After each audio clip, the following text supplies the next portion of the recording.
Apakah hukum pakaian frontliner yang dibasahi dengan air banjir dan lumpur dibuat solat ketika terlibat dalam misi bantuan banjir? Mohon pencerahan. Pertama, antara syarat nak sembahyang adalah pakaian itu mesti bersih daripada najis. Sama ada najis hukmi ataupun najis aini, kecuali najis yang dimaafkan. Maka air banjir bukan najis, seluk bukan najis. Kita duduk basuh rumah orang, seluk penuh atas kepala, nak semaya dalam seluk tu pun tak apa, sah, tak ada masalah apa. Kadang-kadang kita tolong orang tu bagus, perbuatan tolong orang basuh rumah, tapi tak semaya, apa? Was-was. Lagu mana? Pakaian saya kena cemar sangat. Kena gapo dia, takut najis gapo dia. Yakin najis baru tak sah semaya. Kalau tak yakin najis, tidak batal sembahyang. Gitu. Jadi frontliner ni, hok rajin-rajin, hok pahala kebajikan tolong orang tu banyak dah, jangan tinggal semaya. Jangan buat alasan saya tak boleh semaya kerana saya duk basuh rumah. Biarlah dengan lagu tu boleh semaya. Cuma ketika nak semaya tu nak mungkin pakai nutup muka tak boleh lah. Kena buka biar sujud biar betul lah. Mana kalau air banjir tu sendiri tidak najis sama sekali.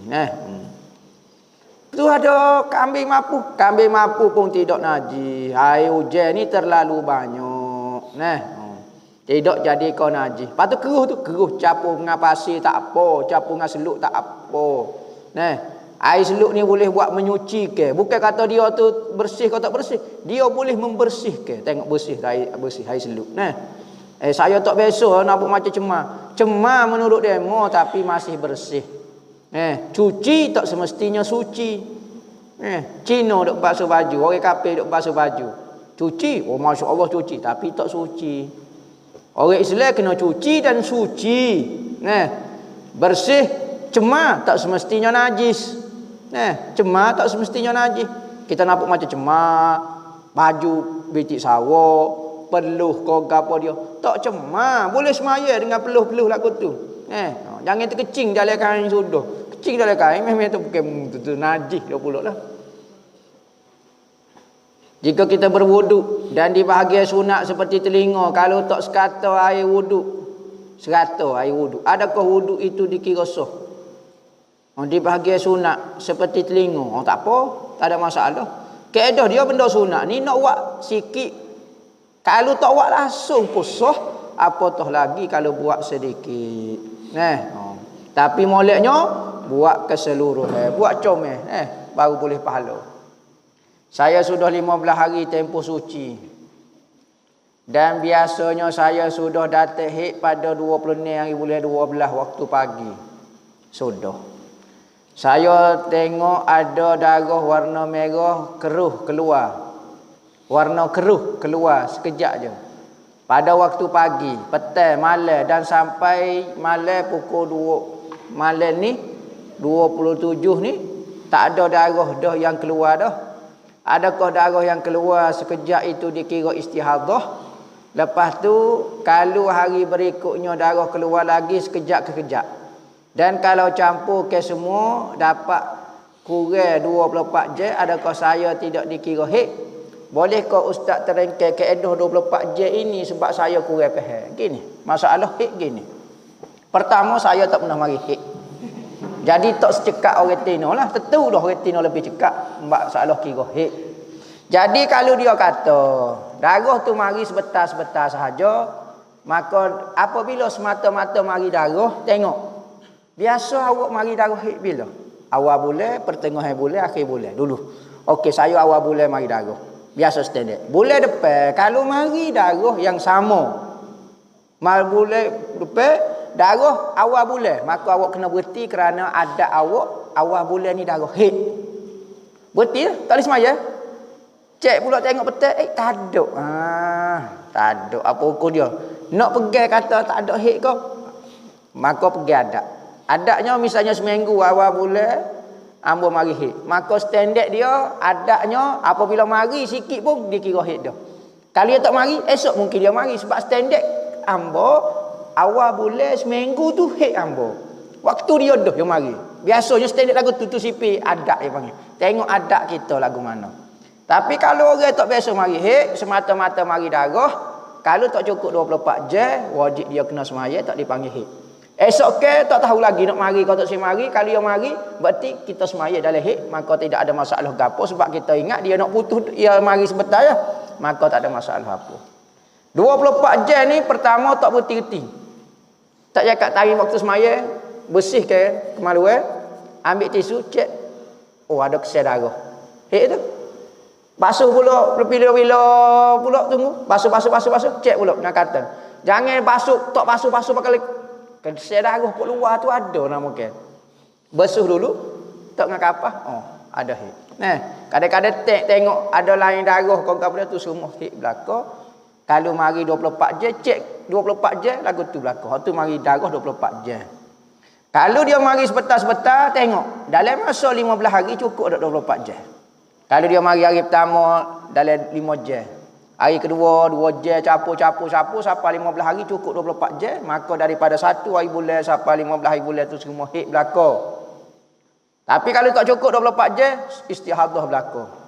Nah, kalau kita puasa sah, kalau kita semaya sah istihadah. Nah, kalau kita tak, kalau hit orang mana? Oh, semaya kita tidak sah, puasa kita tidak sah, puasa tu kena qada, semaya tak payah qada. Nah, semaya tak payah qada ke ni. Jangan buat rajin tasawuf pula. Gitulah masalah 24 jam. Apakah masuk golongan ruwaibidah? Dan bagaimana kita hendak mengenali golongan ini? Ruwaibidah ni ada satu hadis Nabi kata, apabila fitnah semakin kuat pada akhir zaman, akan berkeceklah, akan mengomentarilah, kumpulan-kumpulan dipanggil ruwaibidah. Tak ngaku ni, siapa dia mengaku ruwaibidah? Maka sahabat kata, siapa dia? Wahai Rasulullah, ruwaibidah ni minat kecek, minat komen orang, minat react video orang. Contohnya lah. Nah, katanya Nabi, ruwaibidah ini adalah orang bodoh, orang safih, orang bodoh lento dipanggil. Nah, bodoh lento tapi kecek urusan besar-besar, urusan umat, urusan nak selesaikan masalah, nak gapo-gapo, urusan benda-benda besar. Dia ni bodoh lento. Maka dah ni ramai kodok ruwaibidah ni, ramai. Dalam internet ramai, dalam TikTok ramai, dalam Facebook ramai, dalam YouTube ramai, komen macam-macam. Ruwaibidah belaka-laka. Saya bukan nama ruwaibidah, Siti Ruwaibidah bukan. Memang tak syarat mengaku ruwaibidah ni. Kumpulan tu dipanggil lagu ni. Akan muncul, ya. Kita tengok dah sekarang, ya. Ngaku tak ngaku pun ruwaibidah, ya.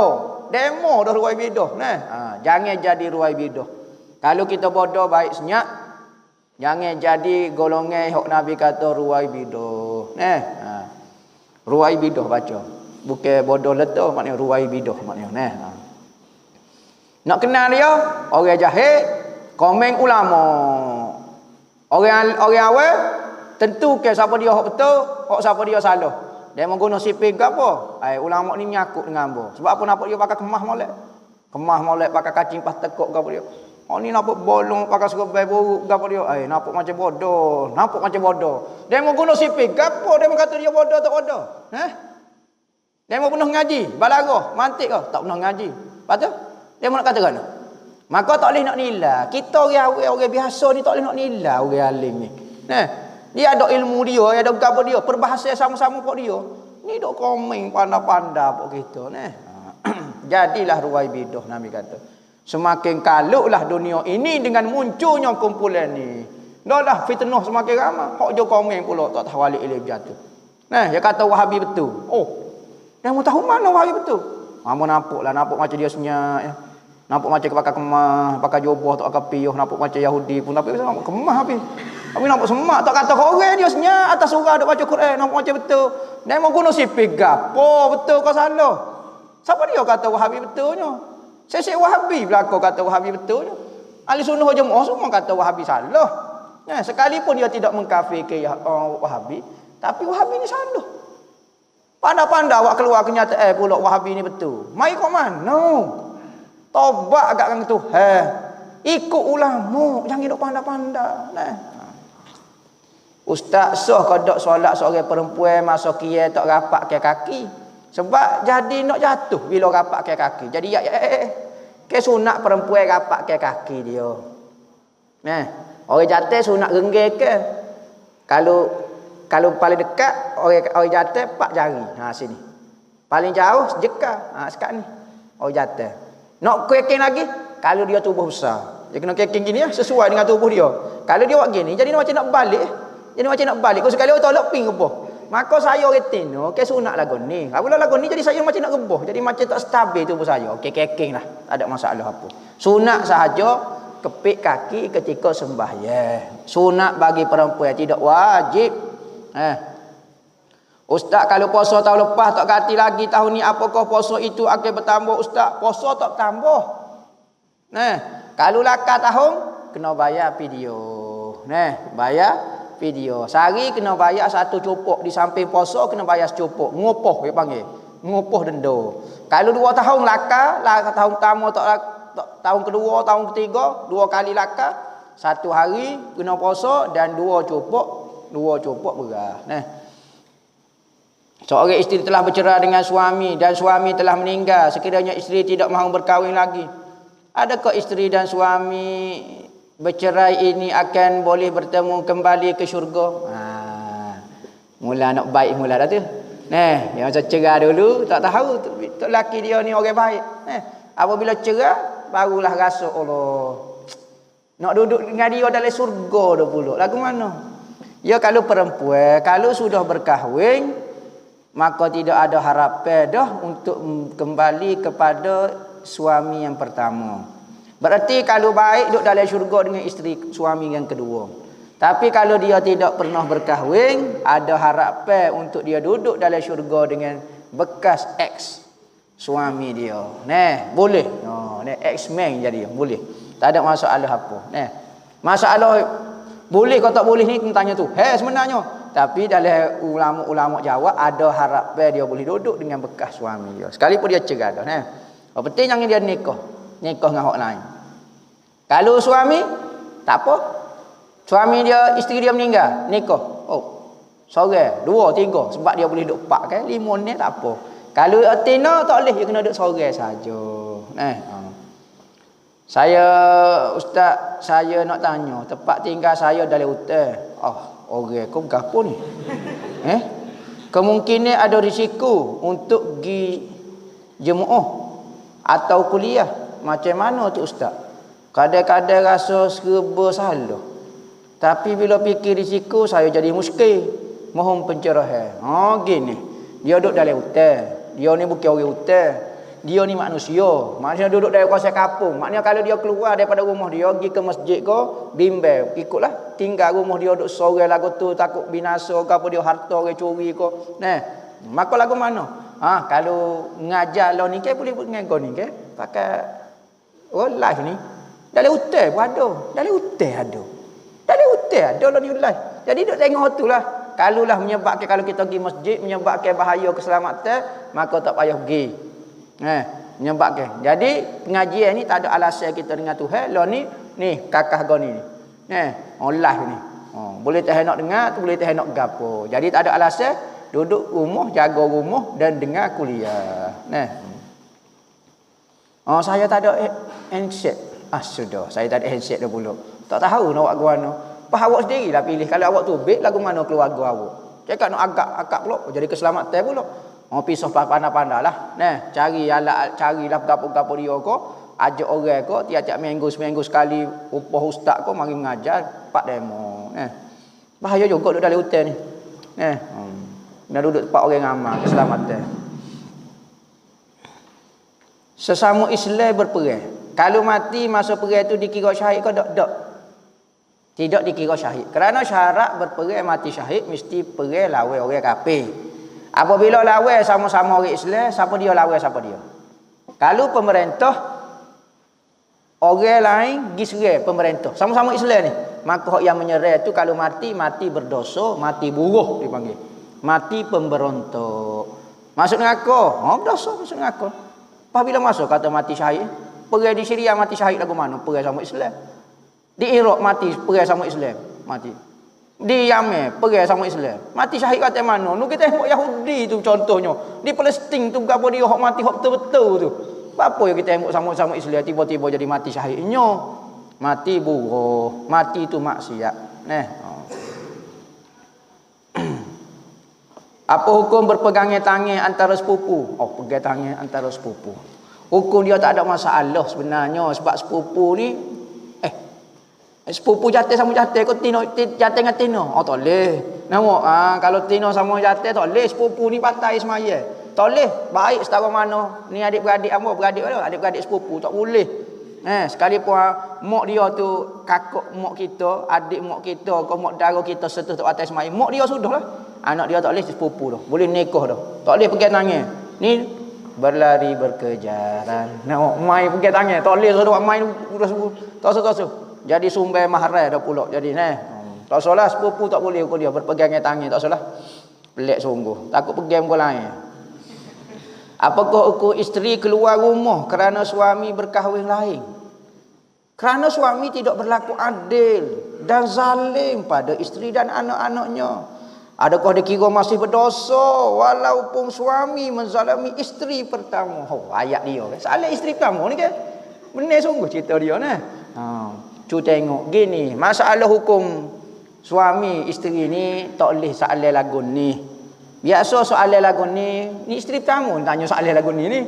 Cu tak suami dia. Tubik soalan lagu lain pula. Maka ia kena mengadu kepada qadi. Dengar dua belah pihak. Isteri pertama betul ke tak? Suami betul awak zalim dia. Ni dok kata suami zalim. Panggil. Awak pernah pukul dia? Tanya isteri. Masa awak nikah dulu, siapa sekarang dia pernah pukul awak tak? Dia pernah ambil duit harta awak tak? Lepas tu apa awak kata dia zalim, dia jahat? Dia nikah dua yang jadi zalim tu. Ramai bertabar aku ni. Nampak? Tak boleh lah. Maka zalim buat kat anak. Kalau zalim kepada anak-anak, jangan kaitkan dengan nikah dua. Nikah seorang kalau buat zalim kepada isteri dengan anak-anak pun tak boleh dah. Apa kaitan zalim kepada anak-anak? Lepas tu dia cerita bab nikah dua. Ni kait ni panggil. Kait saja nak kait. Nah, dia zalim ni orang jahat ni nikah seorang pun tak boleh dah. Dok kata bini, dok kata anak. Tak syarat kata bab apa kait dengan nikah dua dah pulaknya. Dia bukan jawab soalan di nikah dua. Sebab nikah dua tu syariat kita orang Islam. Lainlah kalau Kristian, Yahudi, Hindu tak boleh nikah ramai. Kita orang Islam tahudah. Boleh nikah ramai. Jangan dok kait. Nombor 2, 3, 4 dengan zalim. Zalim ni satu pun zalim. Dok kata bini, dok kata kamu dia. Jadi soalan ni separuh betul, separuh salah. Nikah dua tu tak ada kaitan. Cuma kalau zalim kepada isteri, suami zalim kepada isteri, ikutlah hidup nikah berapa tak ada kaitan tu. Yang nikah seorang kau gapo dia buat zalim kat hamba, kita pun keluar nak mengadu kepada hakim tak apa. Kerana nak menyelamatkan diri kita, nak gapo dia tidak ada masalah. Seperti ketika majlis perbicaraan cerai kan, ni kena naik turun mahkamah. Maka suami isteri tak cerai lagi dah. Duduk suku dengan suami, dah cakap nak duduk sekali. Jadi duk baloh lagu tu jadi suami. Hak ni duduk umur dia. Nak kata lagu mana tu? Dalam proses dia panggil lagu tu. Jadi jangan duk buat kaitan dengan isteri kedua, jangan duk kaitan. Isteri ketiga, isteri ke-8 kalau dia tak buat zalim ni bukan di isteri kedua. Berkahwin lain tu tak duk kira. Ayat tu kena buat. Ayat kata suami saya zalim. Dia pukul saya, dia pukul anak-anak saya. Tu baru betul soalan dia. Apakah nafkah zahir yang sebenar wajib atas suami untuk isteri? Nafkah zahir ni 3, 4 saja. Pertama, makanan dia yang cukup, yang layak, yang tidak malu dia. Standard dia makan, gapo dia? Kalau tempat kita nasi, ya. Gapo dia lagi makan nasi? Kuah, lauk, sambal lada, sudu-sudu, gerpu-gerpu, gapo dia kena makan. Jangan nak makan tapak tangan, kok benda sesuai. Kedua, minumnya air sejuk saja. Air sejuk ni zalim juga. Minum air sejuk ya kok bini. Standard orang makan air sejuk ke tak? Ada tasawuf bodoh apa lagu ni? Nafkah tak bui lagu ni, air sejuk saja kok bini. Lainlah bini minum air sejuk. Ni kena wi gula, kena wi garam, kena wi gapo. Minum air standard panggil air standard. Jangan buat tasawuf cara kita, tasawuf dosa lagu tu. Tak terbang dengan Tuhan, tak siapa mana kita. Ketiganya, rumah yang layak dengan kita. Jangan buat tasawuf. paku peleru, paku gapo. Berdosa buat kerja lagu tu. Nak tutup aurat. Saya tak biasa, tandah tak ada pintu, main kain gelepar-gelepar lagu ni. Saya segan nak malu. Oh, tasawuf. Tasawuf gapo lagu ni? Tuhan suruh buat benda pun tasawuf sorang lah. Berdosa kerja. Umum pakaian pakaian. Makanan, minuman, rumah yang layak dan tempat pakaian yang layak. Yang awak tasawuf, pakai baju selatu, tasawuf. Tasawuf lagu mana be standard orang pakai bukan lagu ni be. Ada pakaian kena tukar juga. Nah, lagu tu. Pakaian yang standard dia panggil, standard KL lah. Bukan standard KL tu maknanya standard lah. Pakaian kita kena beri pakaian standard dia. Makanan standard. Jangan awak tasawuf. Main rebuh ikan rebuh. Ikan singgah ikan. Tak boleh. Standard orang tak makan lagu tu. Orang makan standard lagu mana? Nasi ada lauknya. Tukar jaga-jaga. Ayah tak usah beli. Tasawuf apa lagu tu.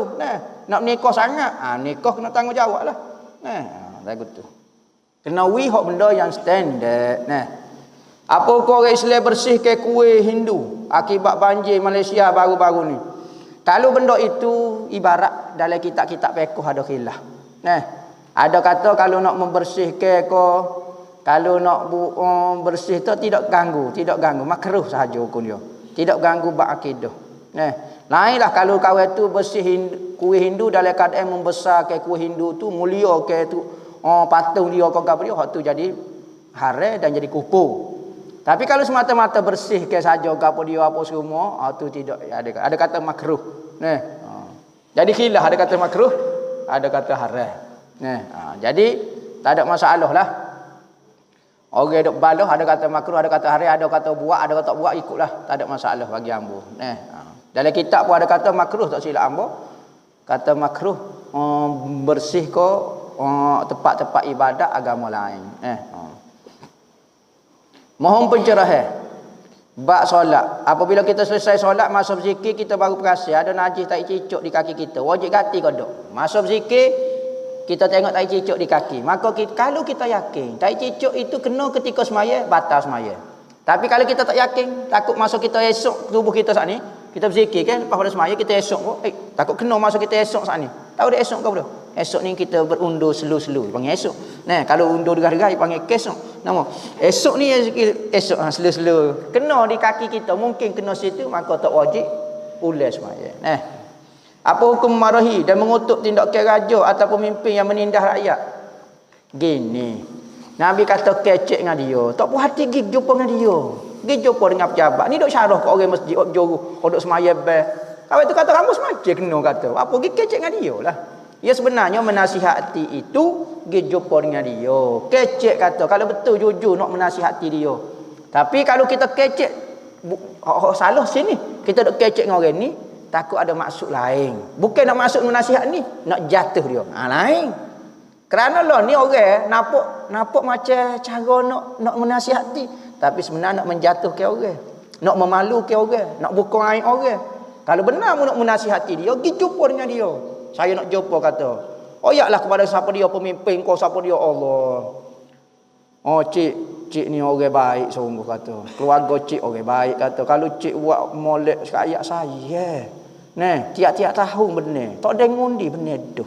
Koyak gitu, kecek. Tapi kalau dia tak juruh rakyat Allah, takutnya ada orang berat-berat mati berekor lah. Kecek molek-molek kan dia. Kecek molek. Tu baru nasihat, baru dia mikir. Ni kalau orang kita sendiri pun, kita orang bawah sendiri, kalau orang nak nasihat kita, dia pergi kecek dengan orang lain, dia kata kita. Nasihat kau lagu tu. Kau nak membantu hamba lagu tu. Orang besar lagi-lagi lah dia nampak kita pandai seru, nak jatuh dia. Lebih-lebih lagi lah ni orang kecek agama ada kepentingan. Ada maksud, ada nak kuasa, ada nak gapo. Bukan kata nak menasihati betul-betul.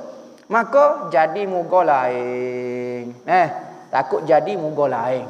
Maka ni istilah saurah ni nak bangkit ke semangat rakyat guling kerajaan. Ni asal ni bibit sini. Bibit dia mula bercinding, mula tumbuh daripada nak nasihati. Gi nasihat mula. Bukan cara lagu ni. Ada Imam Ghazali kata kalau orang buat jahat secara zahir kita kena nasihat secara zahir. Betul. Tetapi lah ni kita nampak takut ada kepentingan lain. Gi kecek dengan dia molek-molek royak gini-gini. Tak syarat kata kita kena pegang kuasa. Dia pegang lah pergi. Cuma kita nasihat biar dia pegang dengan molek. Tu ya. Apa jadi kalau kita begitu jadi nampak macam kita pula nak pegang pula. Nah. Wallahu a'lam. Al-Fatihah.